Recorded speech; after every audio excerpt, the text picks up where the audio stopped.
প্ৰথম কথা নীতি এখন দেশত নীতি কিয় লাগে আমি তাৰ পৰা ক'ব খুজিছোঁ এখন দেশত বিভিন্ন নীতি থাকে বিভিন্ন কাৰ্য পৰিচালনা কৰাৰ কাৰণে কিছুমান নীতি থাকে নীতিৰ যোগেদি কাৰ্য পৰিচালনা হয় আমাৰ যেনেকৈ ঘৰখন এটা নীতিৰ যোগেদি চলে তেনেকে এখন দেশ এখন ৰাষ্ট্ৰ কিছুমান নীতিৰ ভিত্তিত চলে আৰু সেই নীতি হৈছে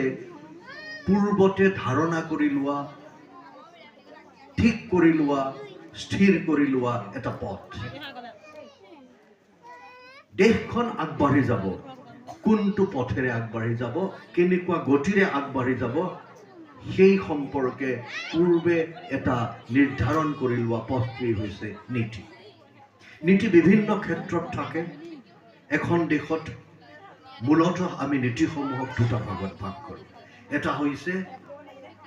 বৈদেশিক নীতি দেশখনে অন্যান্য দেশৰ লগত কেনেদৰে